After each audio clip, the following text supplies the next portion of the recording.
We have an atheist caller. Helen, she, her from Florida, wants to talk about the veil of ignorance. How are you doing, Helen? Good. How are both you and Richard doing? I'm doing very, very well. What you got for us today? Yeah. So now, before I go into this, I'm still working this out in my brain. So if I can't articulate it 100% accurate with 100% accuracy, please, forgive me for that. No problem. But lately, So lately, I've been. A friend of mine posed this to me maybe like a couple weeks ago, and I've been kind of philosophizing and thinking about it for the past couple of weeks, and I wanted to get both of your takes on it about this veil of ignorance. And I think that the previous two callers, gave examples of it from a theist perspective, and I'm kind of going through it from this atheist place, that what seems very obvious to me and like simple solutions and things like, how the world is and stuff like that, to me, I feel like I should be able to explain that to somebody and then to take on even just a little bit of that perspective. But then I remind myself, I don't always do that either. So I'm trying to work through how do I come to deal with that discomfort and how I can be okay with people not seeing things the same way I do, and how the best deal to deal with that cognitive dissonance we have as atheists, and how we're interacting in the world and how we interact with each other. So I wanted to get your thoughts on that. Go for it, Richard. Oh, that's a very, very good question. When it comes to other people's cognitive dissonance, when it comes to not telling people as much as you possibly can to try and make them understand something you maybe think is simple, is basic, or even something very complicated that you're trying to simply explain to someone because they don't seem to have some knowledge that you have. That's very hard. That's my day job. I'm a science communicator or history communicator, or any kind of communicator by day, and it is very, very hard. And basically there are two things. There's one, that sometimes you can't just tell people things. Telling people things isn't the best way to get someone to know something. It's an old-fashioned idea of, just educate the masses and they'll know everything. It's not kind of how it works. And sometimes things more physical need to happen. You need to demonstrate stuff. But at the end of the day, you can use every technique in the world, and if they just won't take it in, some people just won't take it in, and there's nothing you can do. You've just got to accept, okay, maybe it'll sink in one day, maybe in a year they'll be thinking about it and a penny will drop, maybe it won't, who knows. So the only way you can deal with that discomfort is basically just to accept that not everybody's going to accept things, and kind of move on. So there's that. My own cognitive dissonance, that's a case of just asking yourself questions all the time. It's very hard to assume that you don't know everything. I know this sounds really arrogant, but we all think we know everything, even those of us who don't, especially those of us who don't. And so the best thing I think to do is to challenge things. There are times when I'll be writing for something, and there'll be a fact I've got to put down, which I actually did in my PhD thesis. I know it backwards, but I'll always look it up and check. Every time I'll go and check it and make sure it's right. And Ben was talking earlier about how he'll think this medical procedure is a simple thing, but he'll go and check with other people just to make sure. That kind of thing. There's a whole world out there that will help you check to see if you're right about something.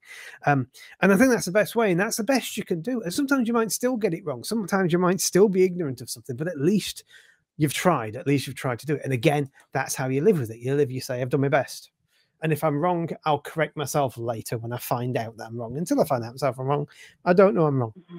But that's my answer to that. What you've got to, either, in the case of other people, you've got to accept that everybody will take everything you're going to say. In the case of yourself, you've got to accept that there are unknown unknowns. There are things you don't even know that you don't know. And so just try and find them out if you can. And one day you'll find out. Does that help? Yes, and because that's what I've been kind of dealing with like, because this is obvious stuff that I know, but like getting to a point to being okay with it is the hard part that I'm dealing with, you know, and I've been dealing with it, you know, since I came out of religion and became more of a skeptic, but now I'm becoming, you know, even more skeptical about like even my own perceptions of things, you know, because it's very easy to be skeptical about someone making a claim that isn't true, you know, but then you're sitting there with yourself and then you're skeptical about yourself. You're like, God damn it. And then you overthink things.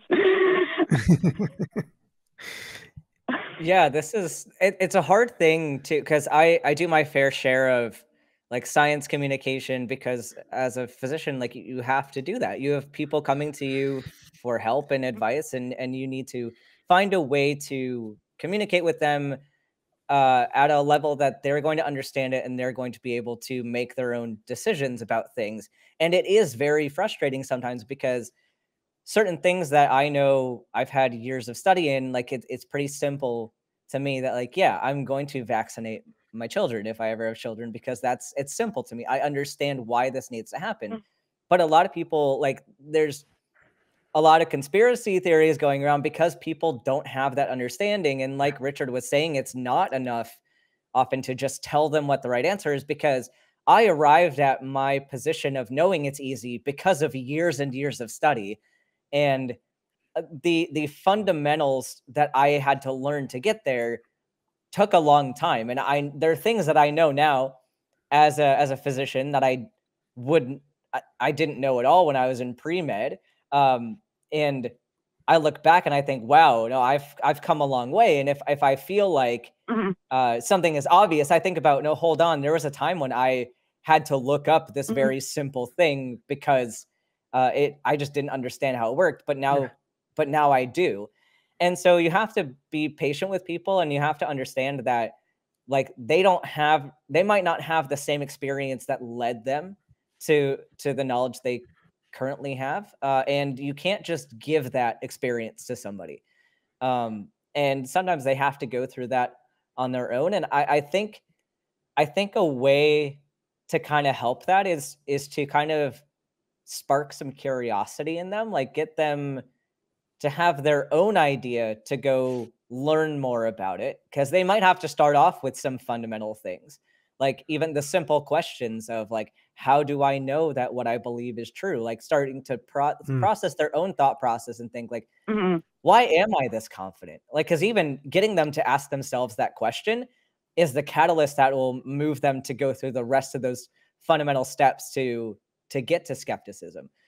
So I love strategies that rely on those simple questions that then you don't have to lecture them, because they're gonna, like, at the end of the day, they're gonna be the ones that will choose or not choose to undergo that shift in thought process on their own. So I love doing things like that, and it also kind of takes the burden off you a little bit. But I do understand that it can be frustrating.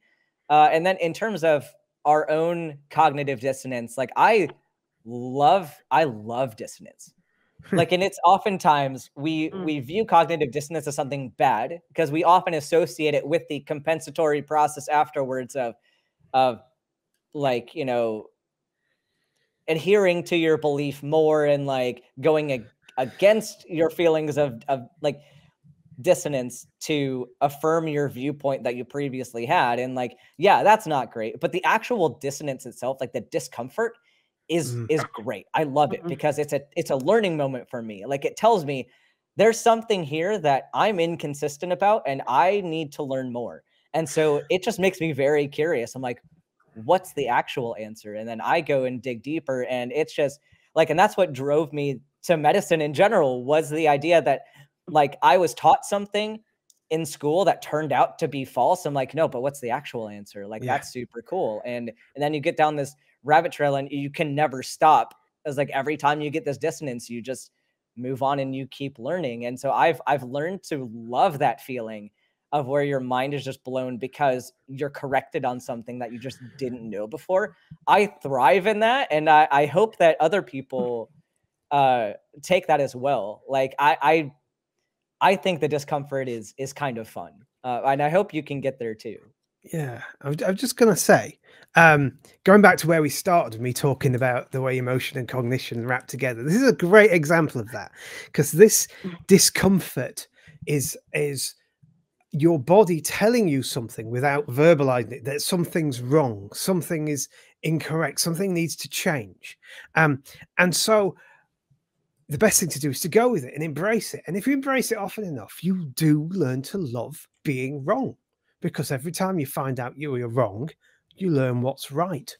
And that's a wonderful feeling. I actually really like somebody saying, that's not entirely accurate. And I go, why, where am I wrong? And they'll tell me something. My mind goes, boom. I go, that's fantastic. That's just such the best feeling. And so go with it. When you feel that discomfort yourself for this cognitive dissonance, don't worry about it. It's trying to get you to, it's saying there's something about your belief system that's not right, and use it as a cue to investigate and boom, blow your mind with some new facts, because that's what will happen ultimately. Or you'll be right in the first place, in which case you'll feel really smug, which is also a nice feeling. Let's be honest.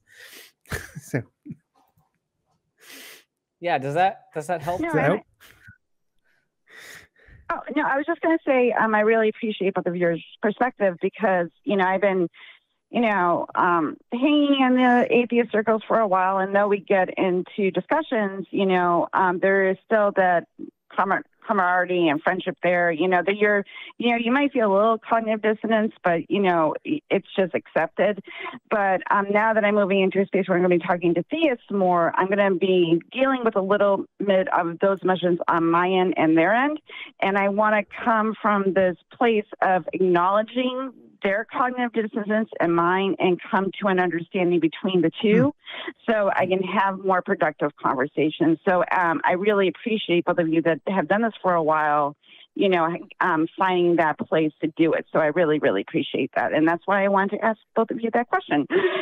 Yeah, and I think along that point too, I think this will kind of be the last thing I'll say, but something that's fun, and I think I try to do a good job about this on the shows and when I talk to people, is modeling that behavior in the conversation. I think, like, if you're willing to be vulnerable and say, hey, I didn't know that thing, that's super cool, or like, I don't know this thing, and like having that curious mindset going into the conversation, that hopefully will open them up to having that same mindset and being more vulnerable with you and saying, oh, I actually don't know this thing. And then I think modeling that behavior for them and not coming at it with arrogance or not claiming to know more than is important to make that safe space to be wrong. And I think if we can all be willing to be wrong together, we're probably going to end up getting to a better place, because we can acknowledge where we were incorrect and acknowledge that I might be incorrect, and that's okay. So I think engaging like that is going to be very helpful. And not everybody will go with you there. Some people might still hold on to their position and not be willing to admit that they're wrong. But I find most of the time, if someone feels safe to be wrong, it's an easier conversation in general. Yeah. For sure. Yeah. So, but thank you. I know it's getting toward the end of the show, but I just want to say thank you for answering my question and giving me some things to think about, and how that I can incorporate it into having better conversations. So I appreciate you both a lot, and thank you very much. Yeah, thank you for calling, problem. and I hope you have a good rest of your Sunday. Me too.